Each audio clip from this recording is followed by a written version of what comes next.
Welcome to Proclaiming Justice, a podcast from PJTN that focuses the light of truth on vital issues in today's headlines that impact every American. I'm your host, Laurie Cardoza-Moore, founder and president of Proclaiming Justice to the Nations, and I'm here to educate, motivate, and activate you to action. I want to arm you with the truth and the facts you'll need to fight and preserve our constitutional republic and uphold the Judeo-Christian values our nation was founded upon. Ladies and gentlemen, again, Laurie Cardoza-Moore. We're coming to you from the National Religious Broadcasters Convention, and I have my dear friend Ruth Guggenheim with us today. And Ruth is from World Emunah, which means faith. Exactly. Right? The word Emunah means faith. Okay, so I know a little bit of Hebrew. I'm getting there. But no, we were actually in Israel several years ago, and we actually got to go to the headquarters and see the program.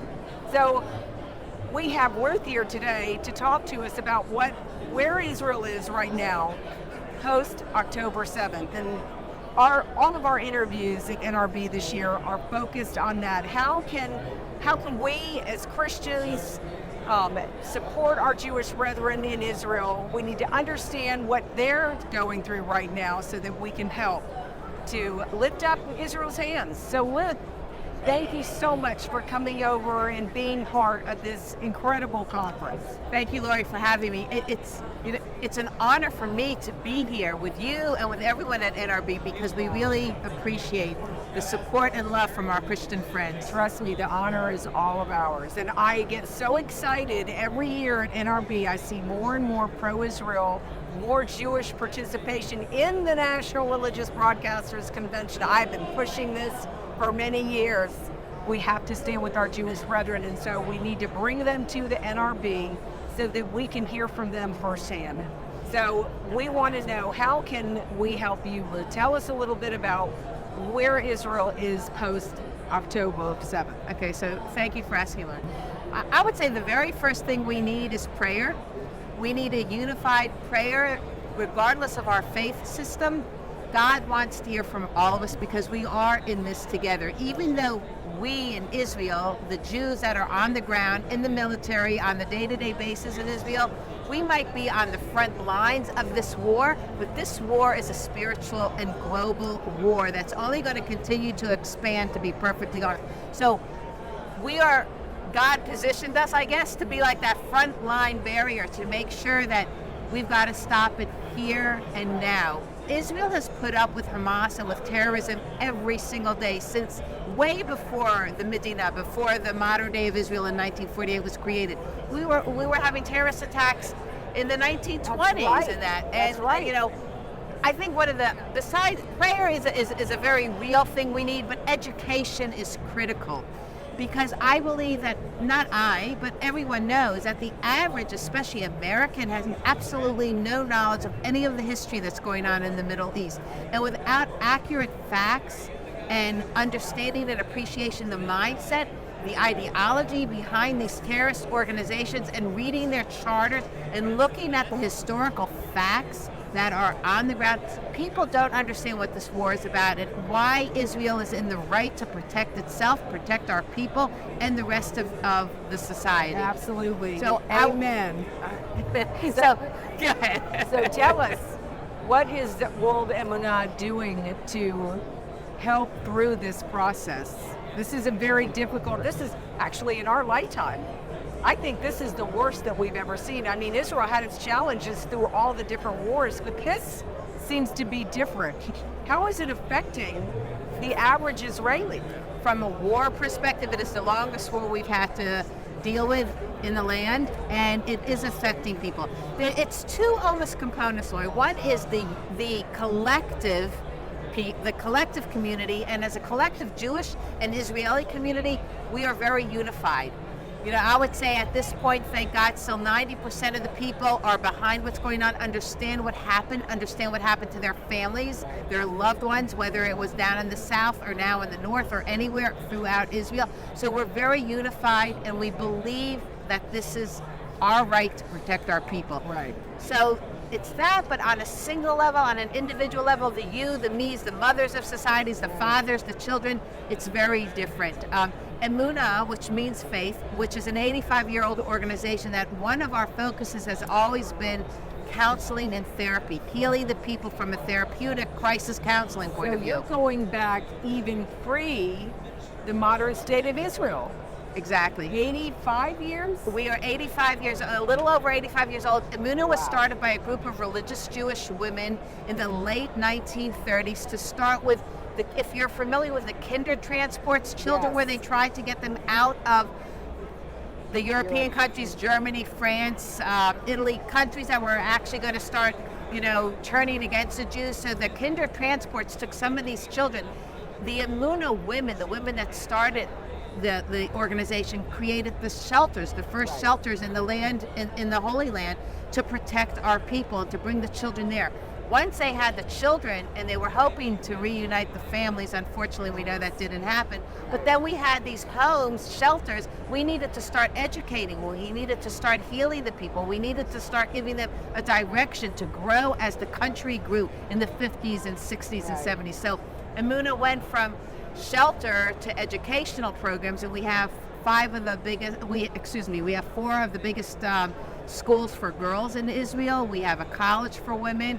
Then we have programs, we have the largest subsidized network of child care centers, because Emunah women understood that if women, single women especially, or immigrants, were going to go to work or finish their education, they needed to have quality daycare. So Emunah, along with the government, the Ministry of Education and Welfare in Israel, started the network of Emunah subsidized daycare centers. We have over 120. On a day-to-day basis, we serve 10,000 children and families in our network of educational programs and our residential care facilities. The other thing we started to do was not only help the children and families heal, but we also work with the seniors and Holocaust survivors. We have therapists and counselors that specialize in geriatric care. And when the war started and you had the displaced citizens moving into the center of the country, we had literally 250,000 families, people move into the center of the country, living in hotels. Well, it opened up a real emotional crisis for the senior citizens and those that survived the Holocaust. They came to Israel after 1948, they came in 48, 49, 50, because they were running. They were so thankful that there was a country that they could turn to now that was going to have our backs. And now this war has opened up a huge trauma and a lot of PTSD for the senior citizens and the Holocaust survivors. So we have specialty teams now that have gone into hotels in the center of the country. We're not waiting for people to come to us. We're going to these places where the displaced seniors or families are, and saying, we're setting up shop, our crisis counselors are here, you can meet with us face to face. If you need to do it on Zoom, if you need to do it by a call, you can. One of the most amazing stories is we have the largest crisis counseling center in Sderot, which is in the south. It was one of the main places that was hit. We have the director of that counseling center, which normally sees about 400 patients, clients on a monthly basis. She was in the safe room. October 7th happened. A few hours later, she and her family were in the safe room. They were there for 48 hours. And she's texting clients on their phone because they don't know what to do. They're panicking. They're where do we run to, Tammy? What do we do? And she's trying to ease the anxiety. And while she was in this safe room counseling her people, her son, she didn't even know for 2 days, was already wounded and in the hospital. But that is the commitment that I personally have seen in the Emunah system. You have counselors and therapists that are there to serve the people. And since October 7th, we've only, ratcheted that up literally 100-fold to serve the needs. This is so important. So, Ruth, how can people find out more about World Emunah? Where can they go on the internet to find you, to support the work, the incredible holy work that you're doing? I never even thought about, the Holocaust survivors and the trauma this must be creating, because now it's like bringing back years, 70, 75 years later, here we are, and even our Holocaust survivors are having to endure this horrible, tragic incident that occurred. So how can our audience learn more about what you're doing and support your work? So I work for World Emunah, which is the global development arm for Emunah Israel. The main organization is Emunah Israel because all of what we do serves the people of Israel. So by joining us both in prayer and joining us and learning more about Emunah, you can go to emunahisrael.org. It's EMUNAH Israel.org. You can see our websites, you can get involved. We have a Facebook page called Emunah Angels of Israel. Angels being you're our angels and our children are our angels. So we would love to have you join us and learn more. And when people and churches and organizations come to the land, please let us know because we would love to host you at one of our homes so that you can have a hands-on experience with the people that we serve. Well, there you go, ladies. We can see Ruth personally in the land when we go to Israel in May. So again, go to the website to register to take this trip of a lifetime to Israel, to go and stand with our Jewish brethren, to show the people of Israel they are not standing alone.